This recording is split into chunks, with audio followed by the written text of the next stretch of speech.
अमके म्यूजिक की हमरा चाही मम्मी छौरी डीजे ज्योति प्रकाश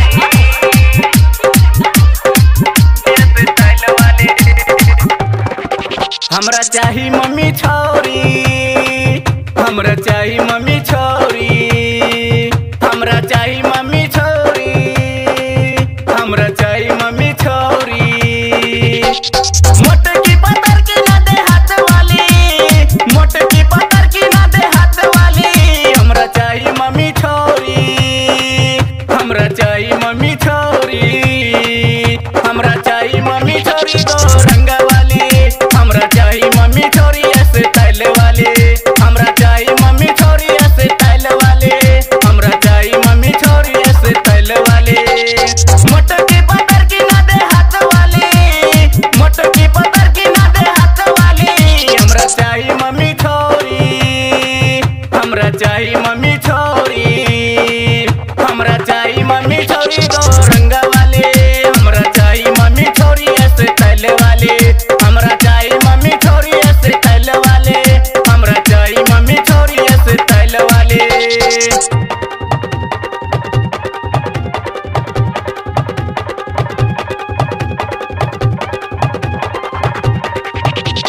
डीजे ज्योति प्रकाश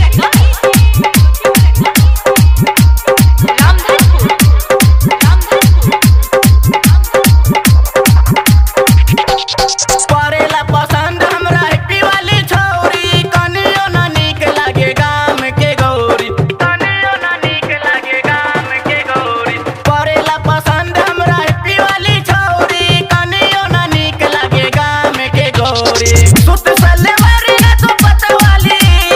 सुत सलवार ना तू पता वाली हमरा चाही मम्मी छौरी हमरा चाही मम्मी छौरी हमरा चाही मम्मी छौरी ऐसे स्टाइल वाली हमरा चाही मम्मी छौरी ऐसे स्टाइल वाली हमरा चाही मम्मी छौरी ऐसे स्टाइल वाली हमरा चाही मम्मी छौरी ऐसे स्टाइल वाली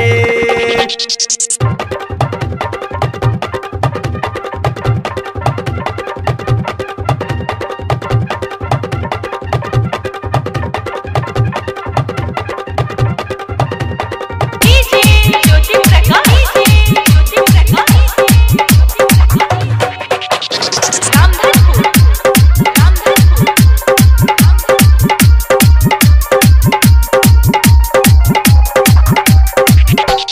फुलल फुलल गाल मैया रंग रूप घर की पातर छितरदार वाली चाहिए पोर की फुलल फुलल गाल मैया रंग रूप घर की पातर छितरदार वाली चाहिए पोर की